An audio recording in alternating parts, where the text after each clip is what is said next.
She's been a nurse, a professor, a dean, and now interim provost and chief academic officer.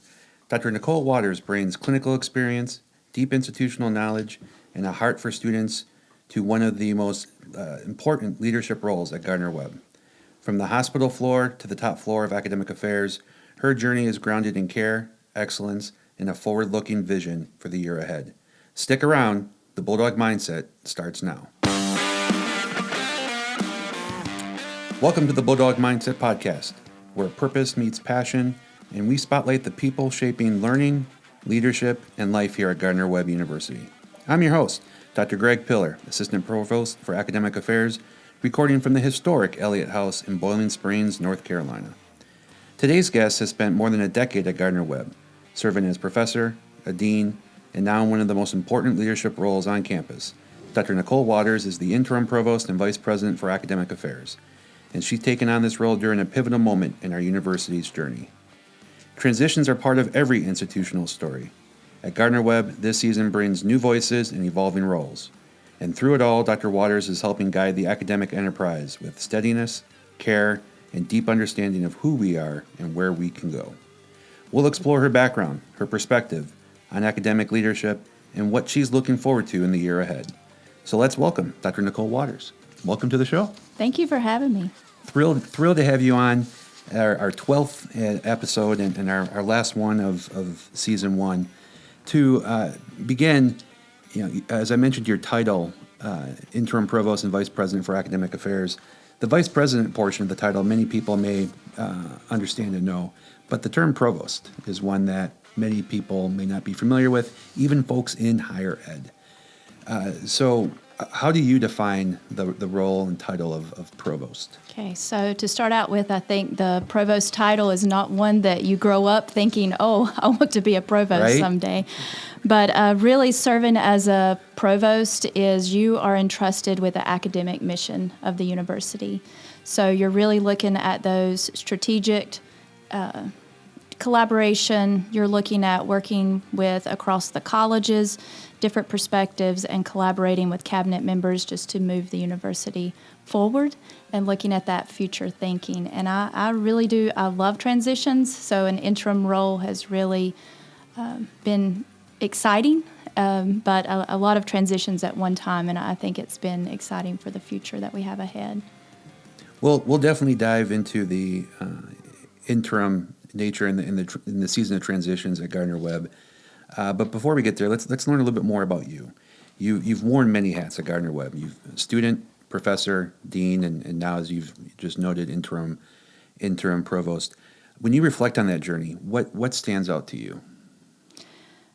So I think there's several things that stand out there. I've had the opportunity to be a faculty member and a program chair, so that helps me understand the daily balancing that faculty have to do with the teaching, the advising, the serving, the scholarship part of it. So I really take that to whenever we're talking about policies or talking about initiatives, just taking that firsthand knowledge and incorporating that into those policies and initiatives. And from a dean perspective, looking at that just really allowed me to work more with budget constraints and also just personnel management. So really take those experiences that I have learned and share that with current deans and direct reports so that whenever they're dealing with different situations or navigating conflict, able to take those past experiences and place that into, hopefully provide them mentoring and guidance in that. And I'm sure in your time through those different roles, you've seen a lot of change occur at Gardner-Webb in terms of the campus itself, in terms of obviously the people. Anything in particular stick out in terms of how Gardner-Webb has changed over the last 10 plus years? So coming from a health sciences perspective, I embrace change. I love change. Health sciences, healthcare, I always tell individuals, once a textbook is published, it's really out of date within our discipline. So first I want to start out with that I do embrace change. But I think something that has changed over time, one thing that's remained the same is that family kind of feel, that community focus.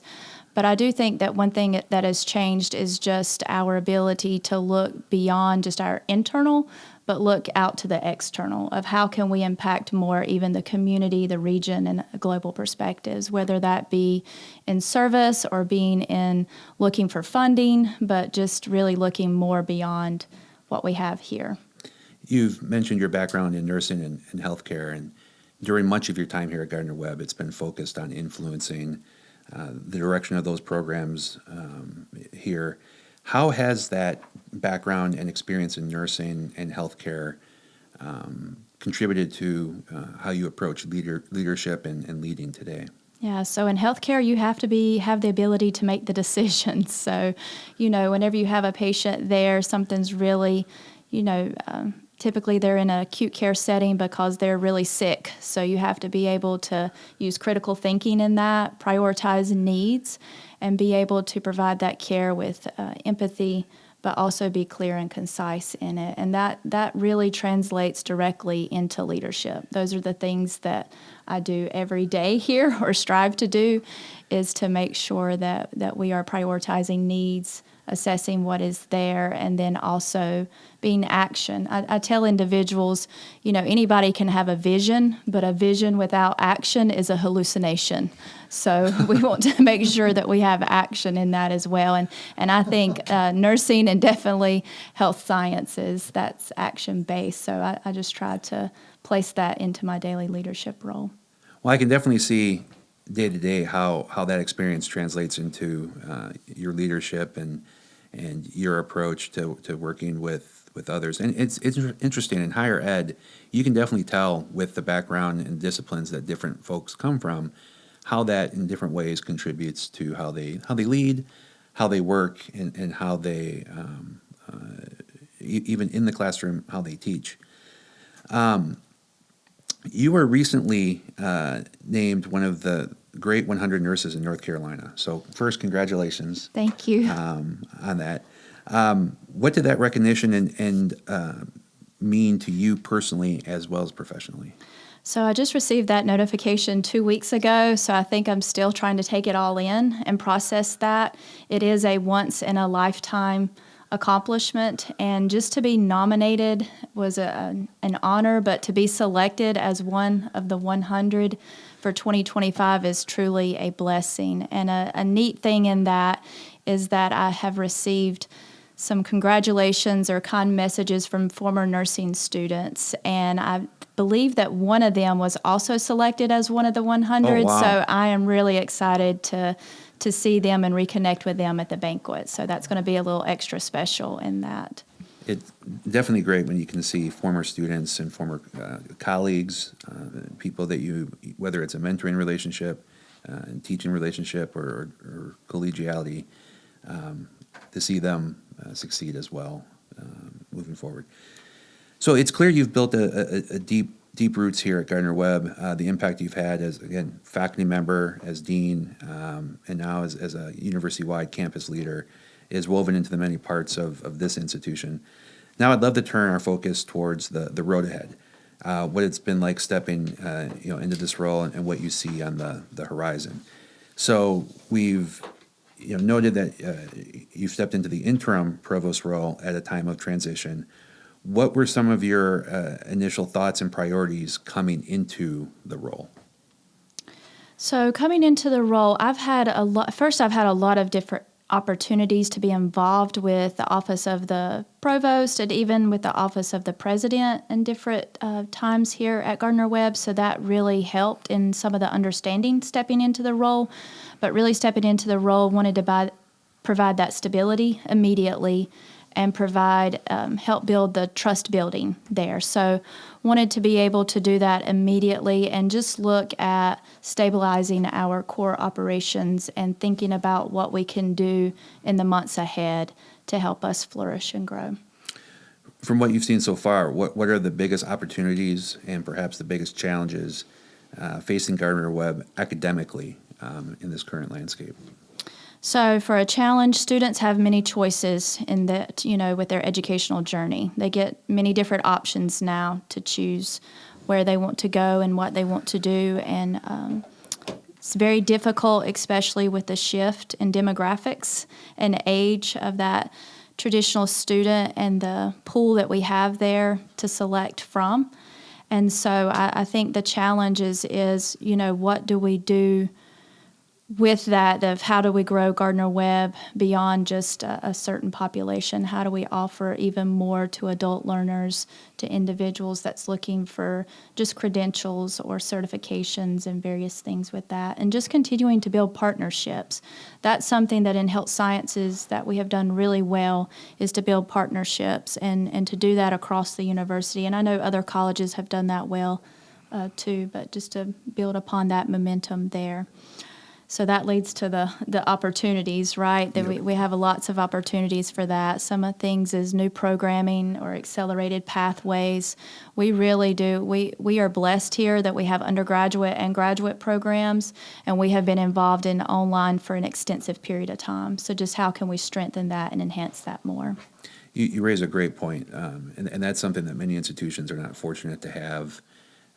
While they may have undergrad and grad, but we have the mixture of programs that perhaps are suited for different student populations, whether that's the working adult where our undergrad online programs may be more attractive, or the traditional student where the in the seat campus experience is perhaps a bigger priority. With change and with trying to bring in new ideas, new programs, and things like that, higher ed does not have a reputation for being the most nimble or agile in making change. Higher ed's been built for stability, but not necessarily agility. So, as in your role as provost, how do you see navigating, a world where normally things are very, we want to be intentional, we want to be very thoughtful as we either bring on new programs, make changes to existing programs, or changes to policies. How do you see trying to balance that, though, with at times the need to be more responsive? Okay, so one thing stepping into this role that excited me the most is the team of direct reports that I'm working with. That's a group of individuals that is very creative, innovative, and they want to be solution-based. So that worked very well. Also, Dr. Pillar, working with you in this short period of time, I have learned that about you as well. So I think, having experience in building high-performing teams, but also walking into a situation where you have a high-performing team really sets us up for success in that. So whenever you look at new programs and different things with that, you want to balance that with whatever is no longer the popular or the going thing anymore, and how do you look at that? Again, you go back to that assessment. How do you assess that and look at what the current student right now needs, but also, I love that forward thinking. What's the proactive part of it? What can be proactive in our offerings? And just really, I love being strategic minded with budget. So what can we do to make our budget go further for us than it already is? But also, what can we grow in our revenue through different streams to support those programs? So I know that different colleges have been able to do that here at Gardner-Webb, and so I'm just really looking forward to work with them to enhance that and expand it and see what we can do together. It's actually a teamwork. Yes, there's a leader there, but we're all leaders, whether formal or informal. So I just look at us building this together. I think it's worth noting some of the different units and areas that report up to academic affairs, because even saying, overseeing the academic enterprise or chief academic officer, it's quite expansive. So would you mind going through, again, some of the without going through our whole org chart, but I was going to say, this feels like a pop quiz. Yeah, I'll definitely help out if there's anything that we may miss. But in general, what are the things that roll up under academic affairs? Okay, so we have all the colleges. So that's going to be your business, health sciences, education, arts and sciences, and then the School of Divinity. I think I covered them all. And then also we have the graduate school, so the School of Graduate Studies, the Dover Library. We have the Registrar's Office, student success, and GWU online. And if I'm missing one, I think really that's all. That's the direct report perspective, but that's what academic affairs is. That's a name, but it encompasses a lot, and it's really a great majority of the university, from employee-wise and the different divisions. Well, and then there's other, some of the things that I work closely with, as you know, things like the honors program, undergrad research. So then there's some unique initiatives and programming that they're not necessarily structured like a school, college, or unit, but they're key initiatives and programs that are also under our umbrella. Yeah, and that would be CEDL and study abroad as well. So that one's under, Absolutely. So many different ones. And if we miss any, that's my fault. I'll take responsibility as well. But one of the things that's worth also going into is, there are a number of divisions, units within any university campus. So you got academic affairs. Usually schools have some variation of enrollment, advancement, student affairs or student development, and so forth, communications. And it's very easy for those to work in silos. And whether it's a large school, small school, it's very easy for that kind of silo behavior or structure to occur. But at smaller schools, it's definitely important that although there may be some distinctiveness between those units, in order to truly serve students and serve the community, you definitely have to work across those silos and collaboration.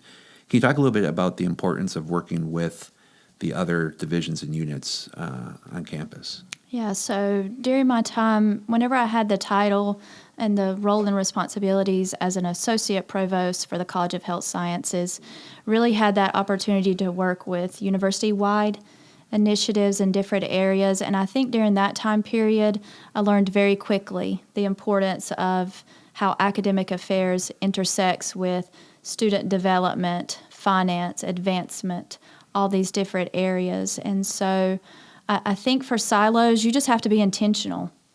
We all can go to our different offices, even personally, and close the door and remain there for a long period of time all day. But you really have to be intentional to build those relationships. You have to be intentional to be out of the office. Yes, there's work to do, but there's also relationship building to have as well. So regardless if you're a program, a college, a division, whatever your role is here at Gardner-Webb, you just have to be intentional at working through those silos. And what I have found is that most individuals want to collaborate. They want to work together. They just need to know and have that time to work together. So that's what I have found to help. Well, we've talked about leadership and purpose. Now let's shift gears and let's get to know Dr. Waters just a little bit better. So it's time for a special segment that we call Office Hours. Our lightning round of quick, fun questions, no overthinking, just your first honest answer. First thing that you do when you finally log off for the day. Okay, I chuckle at that one because it's probably sleep at this moment and during this interim role. So I feel like I need to preface with prior to April, it would be log off, go home, and make dinner, that kind of perspective. But right now, it's log off and sleep, and so and that's okay. I love it right now during this interim time period. So that's the honest answer. Love it. Favorite nursing or favorite nursing class or just class in general to teach, and why? Okay, so I'm going to go back. That one is actually, I have a lot of favorite classes that I have taught, but that one's actually going to go back prior to Gardner-Webb. I was a health sciences instructor at a local high school for 5 years before coming to Gardner-Webb, and there was a class sophomore year that students took. It was Introduction to Health Sciences, and in that class we got to do a lot of fun things. It was banana surgery, or it was how do you care for a child and their child was a egg. So that kind of thing. So it had so many different experiential learning experiences in that class. We did medical terminology, and it was just really fun because that was their first introduction to health sciences. And you got to do not only life lessons with them, but also introduce them to many different health sciences disciplines. So that one's going to be one of my favorite tops. Banana surgery is difficult to top. Well, okay, I have to ask that. What I can imagine, but what does that involve? Yeah, so the banana is their patient, and they have an operating table. And so the goal is obviously not to operate on the wrong body part. They're able to take their banana and do all the anatomy and physiology parts of it and draw that on there. So there's some artistic components to it as well, but we go through just a perspective of what this patient is going through. They have more than one operation during that day, many more than what would be reality. And then at the end, they have the opportunity to work together in teams and suture the banana back together. So it's really a great learning experience, and they get to learn about different health careers throughout it. And I guess the upside is if they go a little bit too far, then they have a banana smoothie. Yes, yes, that's a good point. Leadership book, podcast, or quote that you find yourself going back to? Yeah, so I think for this one, it would be more of a leadership quote. So Dr. Beverly Malone, she is with the National League for Nursing, so she's president and CEO of that. And at one time I was able to listen to her at an event, and she talked about transformational leadership.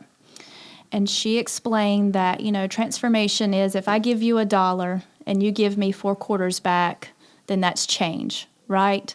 But if Literally. I give you $1 and you give me $5 back, that's transformational change. And that's something that's really stuck with me throughout the years in my leadership style and various things is, what can you get back that's more than what was there in the beginning? And that. Every finance officer loves that, right? I'm sure, right? As well as pretty much almost anyone. What's one item that's always on your desk? Okay, so I have a few, but I think I'll go with an index card. So a previous provost had an index card system that was really neat, and it intrigued me the way that he used that to keep up with either daily tasks and various things. But I have one index card, and it has kind of the important top things. Don't forget to do this, because you know how many times something crosses our mind. And if it's not written down, it's not going to cross again. But also that has become my prayer list as well. So it's got different things on there of different prayer perspectives. So it would be that index card. Index card, nice.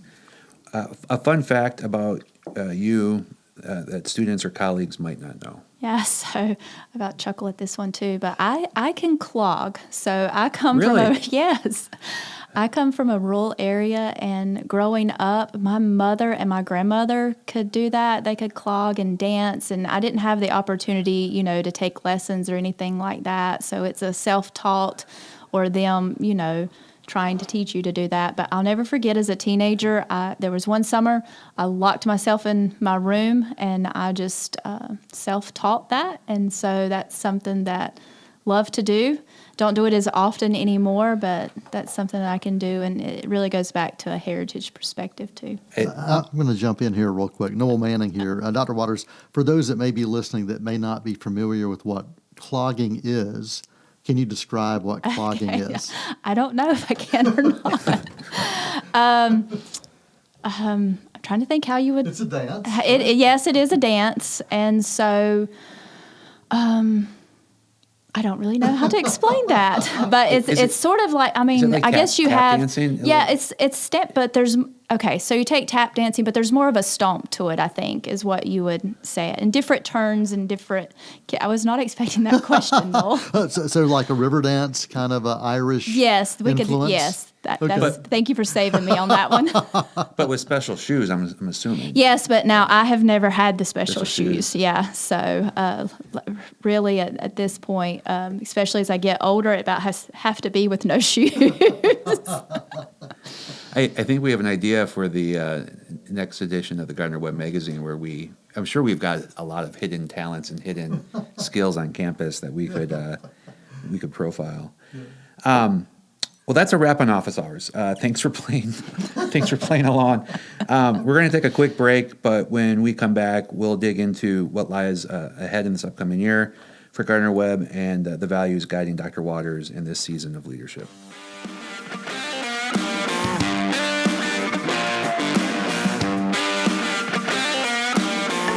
For many students, financial struggles aren't just a temporary inconvenience.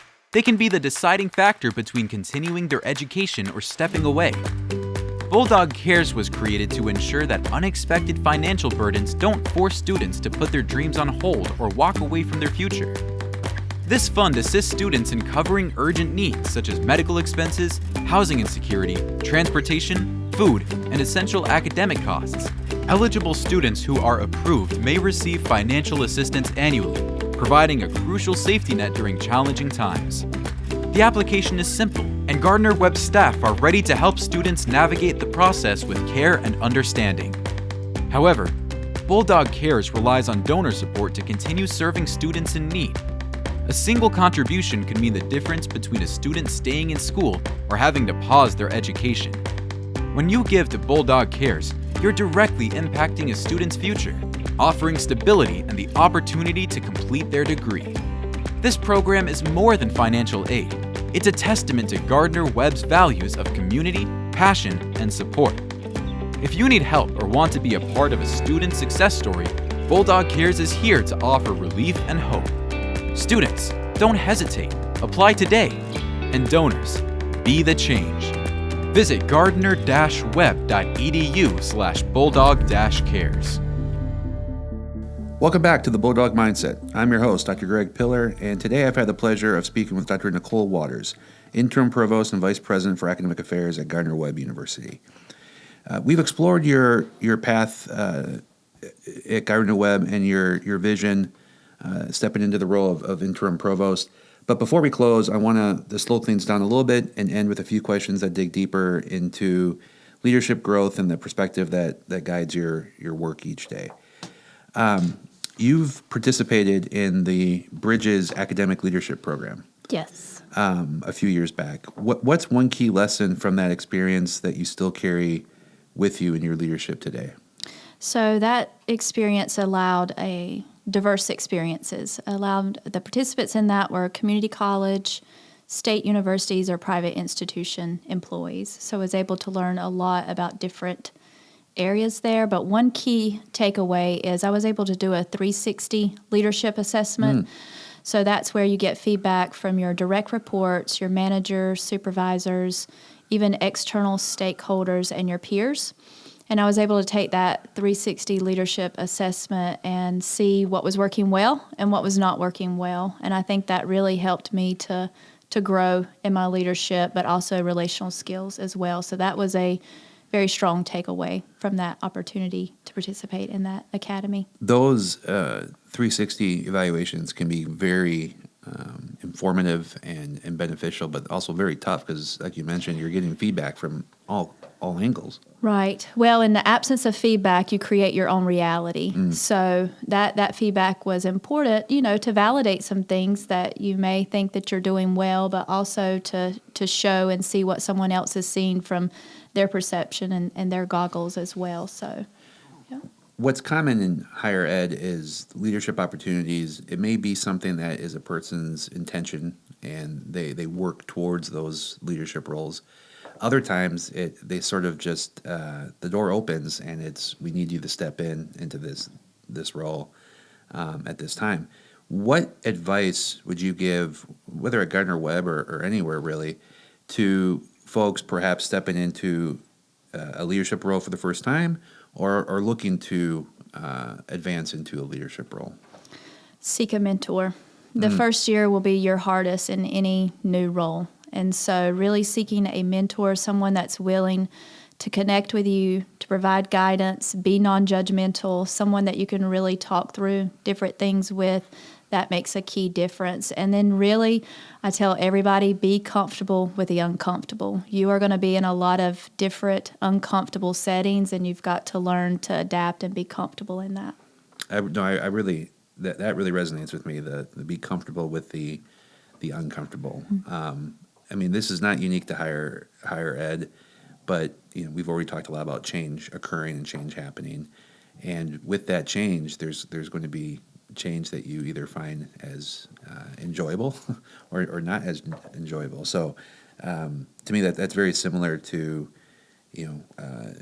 telling someone to expect the unexpected, or just be flexible, be ready. When you think about the future of Gardner-Webb, what gives you the most hope? I tear up a little bit at that one, so give me a moment. Hope comes from the Lord. So I think that despite the current challenges, or even challenges that we had in the past here as an institution, we have to know that the one that holds us, which is the Lord, provides that hope. But at Gardner-Webb, I hope that for generations to come, we have opportunities here for students to choose us as a Christian higher education institution, as a place that they can have that self-awareness, that they can navigate and learn how much the Lord loves them and how much this community here loves them. So that's my hope for the future of Gardner-Webb. And I always tell individuals that, we want this institution to be a light to the community, a light to the region, and just spread that light globally. And light covers a lot of darkness. It takes care of that. And so that's my hope for Gardner-Webb in the future, is that we be that light. Well, thank you for that message. What really I think is strong with that, especially for students, is, of course, students go to the college or a university to earn a degree or to study a discipline. But in my time here at Gardner-Webb, one of the things I have found that really resonate is the strong commitment to Christian faith, and to entrusting what we do in the hands of the God above. And that helps, I think, students, it helps to anchor them. And that sense of belonging is something that can really help provide some transformative lessons, skills that are just not as easily shown on a flyer or pamphlet. Right. That is very common as universities look to bring students to campus. So as the start of the academic year is a time of renewal on campuses. Coming off of the summer, things are usually a slower pace, even though there may be different events, camps, other activities on campus. But we're at that time where students are starting to come back. Some of the athletic team, student athletes, have already started moving into the residence halls, and so this is always an exciting time of the year as that kind of seasonal change is happening. What excites you the most about the start of a new academic year? I have two things, and that is move-in day and faculty assembly. Those are my two favorite. I always tell individuals August is coming. And so, that faculty assembly is a time that faculty get to reconnect and be the start or the kickoff to the official academic year.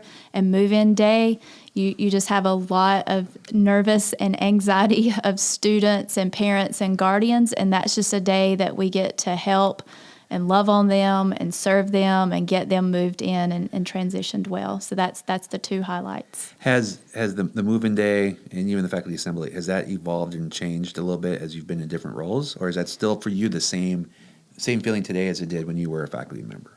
I think it's the same feeling today. The only difference with today is I get to be part of more of the planning of it and implementing it. So, for example, for faculty assembly, we have a guest speaker coming this year. I'm really excited about that. Dr. Pillar, you helped to secure that. So I think just being the only difference is being part of the planning and the leading of that. But no, same excitement. Same excitement. Well, before we close, we always offer our guests the final word. So is there anything we didn't cover, something you want to share with our community, or a message you'd like to leave with our listeners? Well, thank you for this opportunity, for letting me share and be a part of this. But just if I can leave anything with our campus and the community, is just to trust in the Lord, trust the process and the things that's going on, and just really look forward to the future and to know that individuals here are ready to be part of solutions. And so that's really what I would leave them with, is to trust in the Lord. Awesome. Well, thank you for joining us today. And as we wrap up this season finale of the Bulldog Mindset, today's conversation with Dr. Waters reminds us that leadership in higher education isn't just about policy or process. It's about purpose, service, and showing up for students and colleagues alike. From her clinical roots in nursing to her current role as Interim Provost, Dr. Waters continues to model what it means to lead with clarity, integrity, and care. Whether supporting faculty, shaping programs, or championing student success, she brings heart to the head work of academic leadership. Dr. Waters, thank you for being here, and thank you for everything that you do to strengthen Gardner-Webb. Special thanks to Noel Manning for producing this episode, and to all of you for supporting the Bulldog Mindset across our first season. If this conversation resonated with you, share it, subscribe, and follow our journey at Gardner-Webb at gardner-webb.edu. Until next time, keep showing up, keep leading with heart, and keep living the Bulldog Mindset. So during the break, we had our research and development team do a little research and development regarding clogging. And so what do we find out about clogging during the break? Anyone want to chime in on that? And Eric, behind the scenes, doing some camera work, thought it had maybe Dutch.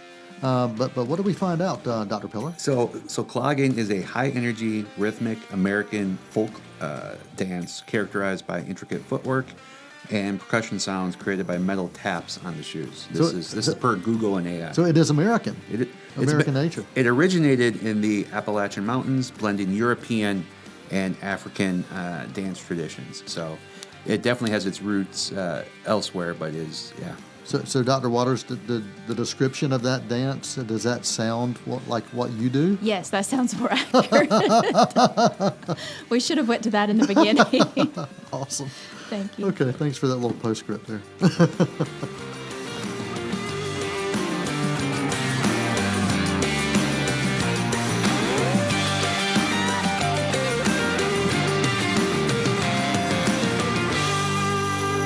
Hey everyone, Dr. Greg Pillar here, host of the Bulldog Mindset. Whether you tuned in for just a few minutes, listened to an episode or two, or followed us all the way through season 1, I just want to say thank you. Your support, encouragement, comments on campus, and curiosity have meant everything as it has fueled this journey. This started as a simple idea, to shine a light on the people, the academic culture, and the everyday moments that make Gardner-Webb such a distinctive and vibrant place to learn, teach, and grow. From university leadership and student research to mentorship, purpose-driven teaching, and life beyond the books, we set out to understand what truly drives this community, what connects us, challenges us, and keeps us moving forward. Because of your support, Season 1 turned into something really special. Now with that momentum, we're getting ready for a big Season 2. We're still learning and growing through this experience right alongside you, and we're excited for what's ahead. You can expect more student voices, deeper dives into Gardner-Webb experience, and honest conversations about navigating higher ed in an age of constant change and unpredictability. Season 2 kicks off soon, so be sure to follow the show wherever you listen to podcasts and help us spread the word. And as we step into a new academic year, I'll leave you with a reminder shared by Dr. Elizabeth Amato back in episode 2, who was referencing Socrates, wisdom begins in wonder. So keep asking questions, keep learning, and keep showing up with curiosity and heart. That's the Bulldog Mindset, and we will see you in Season 2.